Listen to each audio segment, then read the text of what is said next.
నమస్తే friends, welcome back to Ratna life style. ముందుగా ఈరోజు రెసిపీ ఏంటో చూద్దాం. మామిడికాయ పచ్చినెత్తల కర్రీ ఎలా చేయాలో చూద్దాం. దానికి కావాల్సిన పదార్థాలు ఏంటో చూద్దాం ఫ్రెండ్స్. 100 గ్రాముల ఆయిల్, 2 ఉల్లిపాయలు చిన్న ముక్కలు, 4 పచ్చిమిరపకాయలు తీసుకుని దోరగా వేయించుకోవాలి. ఉల్లిపాయలు మనం క్లీన్ చేసి పక్కన పెట్టుకున్న అరకిలో పచ్చినెత్తలు అన్నమాట ఇవి. దీంట్లో 1/2 టీ స్పూన్ సాల్ట్, 2 స్పూన్లు కారం,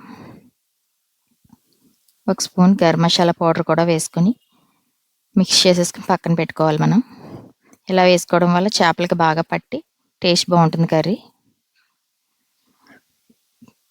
గరం మసాలా పౌడర్ అన్నమాట ఇది.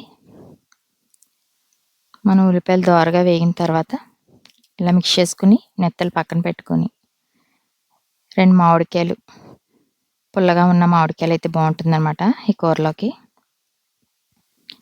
తొక్కు తీసేసుకొని చిన్న ముక్కల కింద కట్ చేసుకున్న వేసుకోవచ్చు. మిక్సీలో మటుకు బరకలాగా గ్రైండ్ చేసుకున్న వేసుకోవచ్చు. నేనైతే మిక్సీలో పట్టి వేస్తున్నాను. దాంట్లోకి 2 పచ్చిమిరపకాయలు కూడా వేసాను అనమాట, బాగుంటుందని కారంగా. మిక్సీలో ఇలా వేసుకుని బరకగా పట్టేసుకుని ఉల్లిపాయలు దోరగా వేగిన తర్వాత ఈ మామిడికాయ మిక్సీ పట్టుకున్న దాంట్లో కూడా వేసుకుని పచ్చివాసన పోయేదాకా మామిడికాయ వేయించుకోవాలి. మనం ఆయిల్ కొంచెం ఎక్కువ వేసుకుంటేనే బాగుంటుంది. 100 గ్రాముల పైన వేసాను నేను ఆయిల్. నాన్ వెజ్ కర్రీలో ఎక్కువ ఆయిల్ వేసుకోవడం వల్ల టేస్ట్ బాగుంటుంది మనకి.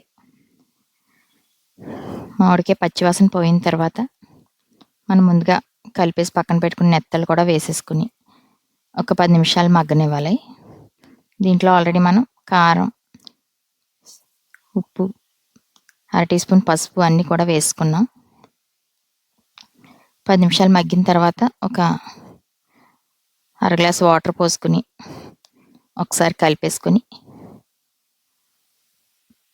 దగ్గరికి ఉడికిపోయిన తర్వాత కొత్తిమీర వేసి దించేసుకోవడమే ఫ్రెండ్స్. మామిడికాయల సీజన్ కనుక మనం ఇలా రకరకాలుగా అన్నిట్లో వేసి వండుకుంటాం కనుక ఇలా మీరు కూడా ట్రై చేయండి ఫ్రెండ్స్. ట్రై చేసి మీకు ఎలా కొంది మాకు కామెంట్ చేయండి. Thank you for watching. Please subscribe my channel.